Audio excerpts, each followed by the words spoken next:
Jawaban mereka adalah memandikan mayit atau jenazah orang muslim itu kan wajib. Begitu juga menyolati mayit orang muslim itu kan juga wajib. Namun ternyata ada kasus lain yang mana memandikan mayit yang hukum asalnya wajib, menyolati mayit yang hukum asalnya wajib, ternyata oleh ajaran Islam, baginda Rasul dilarang ya. Rasulullah melarang kita memandikan orang yang mati syahid.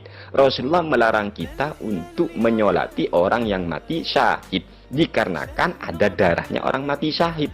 Jadi memandikan mayit hukum asalnya adalah wajib. Kemudian tetapi ketika berbenturan dengan adanya darah orang yang mati syahid, ada darah orang mati syahid, kemudian hukum memandikan mayit wajib. Ternyata memandikan mayit ini ditinggalkan untuk mempertahankan adanya darah. Sehingga di sini dijelaskan faidza turika min ajlihi wajibani, ketika dua kewajiban itu ditinggalkan sebab adanya darah. Dua kewajiban itu adalah memandikan mayit dan menyolati mayit, ditinggalkan karena adanya darah orang yang mati syahid.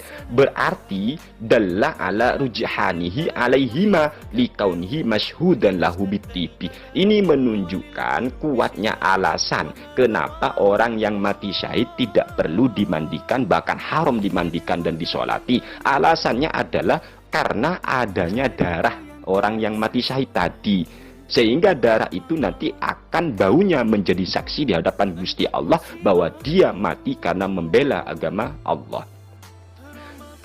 Kalau seumpama nanti bau mulut orang yang berpuasa ini sama dengan alasan kuatnya darah orang yang mati syahid akan menjadi saksi baunya, kan itu sama.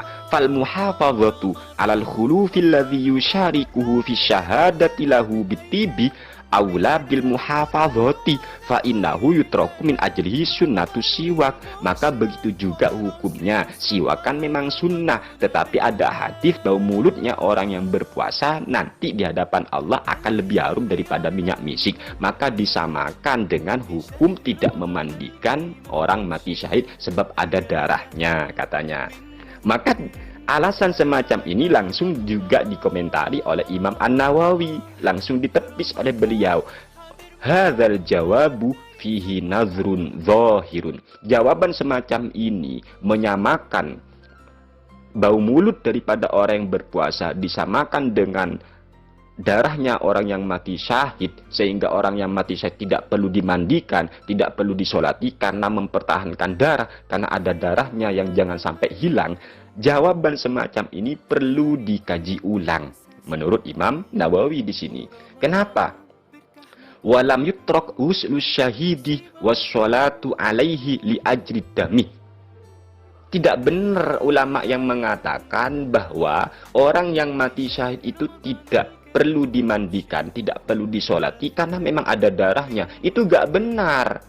Buktinya apa? Yang benar adalah wa inna maturika likaunihi syahidan.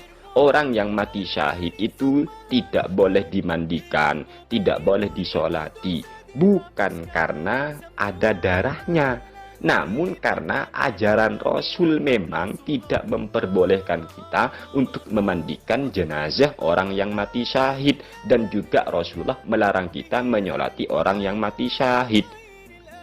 Jadi alasannya tidak dimandikan dan tidak disolati orang yang mati syahid itu memang karena dia itu alasannya adalah karena dia mati syahid, bukan karena ada darahnya. Buktinya apa? Ala taro, kata Imam An-Nawawi, ala taro annahu law ustushhida walam yajrah lam yughassal walam yusalla alaih. Bukankah kamu melihat sendiri ketika ada orang yang mati syahid, walaupun dia tidak terluka, walaupun dia tidak berlumur darah, kan kita tetap haram memandikan, haram nyolati. Lah ini, jadi haramnya menyolati orang mati syahid, haramnya memandikan orang mati syahid bukan karena ada darahnya. Bahkan andaikan orang mati syahid tadi tidak terluka sama sekali, tidak punya darah, tetap haram dimandikan. Maka ini menjadi bukti haramnya memandikan mayitnya orang yang mati syahid itu bukan faktor ada darah. Itu gak benar kata Imam An-Nawawi. Alasan yang benar hanyalah satu, karena dia memang mati syahid. Dan lalu dilanjut oleh Imam An-Nawawi, walam yu'allil ahadun fima a'lamu inna tarkal husli wassolati li ajri dami. Saya tidak pernah mengetahui ada seorang ulama pun yang mengatakan bahwasanya memandikan orang yang mati syahid dan menyolati orang mati syahid itu haram karena ada darahnya. Itu nggak pernah dinyatakan oleh ulama, sehingga gagal alasan semacam itu menurut Imam An-Nawawi. Sehingga jangan heran ketika Imam An-Nawawi sendiri memilih pendapat tentang hukum bagi orang yang berpuasa melakukan sikatan atau siwakan itu tetap tidak makruh. Itu alasannya. Jadi kesimpulannya adalah kitab masalah hukum siwakan ataupun yang namanya sikat gigi bagi orang yang berpuasa itu memang ikhtilaf ulama. Kita tinggal memilih pendapat ulama yang cocok menurut kita. Silakan pilih. Masalah hukum siwakan itu ikhtilaf. Jadi sekali lagi saya ulang, ternyata ulama masih ikhtilaf. Apakah hukumnya makruh bagi orang berpuasa melakukan sikat gigi atau siwakan ketika sudah masuk waktu sholat duhur? Memang ulama masih ikhtilaf. Pertama, ada ulama yang memakruhkan. Yang kedua, ada ulama yang mengatakan sunnah atau boleh. Gitu loh.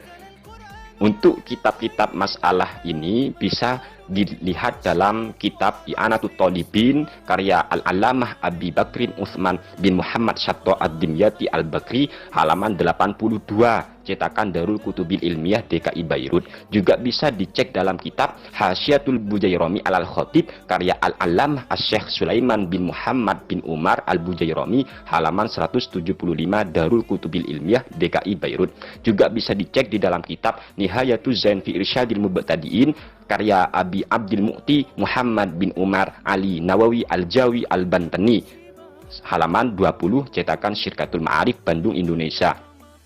Atau bisa dicek dalam kitab Mughnil Muhtaj ila Ma'rifati Ma'ani Al-Fadhil Minhaj karya Syekh Samsuddin Muhammad bin Ahmad Al-Khatib Asy-Syirbini Al-Misri halaman 97 cetakan Darul Kutubil Ilmiyah DKI Bayrut. Atau juga bisa dicek di dalam kitab Busyrul Karim bi Syarhi Masail Ta'lim karya Syekh Sa'id bin Muhammad Ba'isan halaman 20 cetakan Al-Hidayah. Atau juga bisa dicek di dalam kitab Hasyiatul Bajuri ala Ibni Qasim karya Syekh Ibrahim Al-Bajuri halaman 47 cetakan Darul Jawahir Surabaya. Atau juga bisa dicek di dalam kitab Fathul Wahhab bi Syarhi Manhajit Tullab karya Syekhul Islam Abi Yahya Zakaria Al-Ansori halaman 16 cetakan Darul Fikr. Atau juga bisa dicek di dalam kitab Fathul Mu'in bi Syarhi Qurratil Ain karya Al-Alim Al-Allamah Asy-Syaikh Zainuddin bin Abdul Aziz Al-Malibari murid daripada Imam Ibnu Hajar Al-Haytami halaman 7 cetakan Maktabatu Imam Surabaya. Atau juga bisa dicek di dalam kitab At-Taqriratus Sadidah fil Masailil Mufidah karya Zain bin Ibrahim bin Zain bin Semit halaman 76 cetakan Darul Ulum Al-Islamiyah. Atau juga bisa dicek di dalam kitab Al-Fiqhul Islami wa Adillatuh karya Wahb Az-Zuhaili halaman 391 sampai 392 cetakan Darul Fikr Bayrut DKI. Atau juga bisa dicek di dalam Kitabul Fiqh Alal Madzahibil Arba'ah karya Abdurrahman Al-Jaziri halaman 517 cetakan Darul Kutubil Ilmiyah DKI Bayrut. Atau juga bisa dicek di dalam kitab Bughyatul Mustarsyidin. Jadi Bughyatul Mustarsyidin karya Sayyid Abdurrahman bin Muhammad bin Husain bin Umar bin Umar ya Al-Masyhur Ba'alawi halaman 19 cetakan Nurul Huda.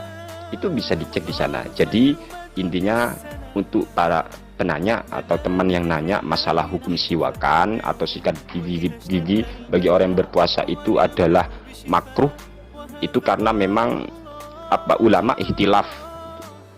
ulama ikhtilaf pada saat itu, sehingga hukumnya makruh Ada yang mengatakan makruh, ada yang mengatakan tidak makruh, bahkan disunahkan. Inilah. Jadi atau dalam kitab Kifayatul Akhyar itu juga bisa dicek ya, dalam kitab Kifayatul Akhyar perbedaan-perbedaan pendapat ulama. Silakan pilih, itu yang bisa kami sampaikan. Ya, semoga bermanfaat. Kalau ada kesalahan itu dari diri kami pribadi, karena kami adalah orang yang masih perlu belajar, banyak belajar lagi. Bukan, sebenarnya kami nggak layak untuk ngasih tahu. Kami sebenarnya masih harus banyak mencari tahu. Tapi mungkin pesan kami satu ya, jadi perbanyak belajar daripada mengajar, karena yang layak mengajar hanya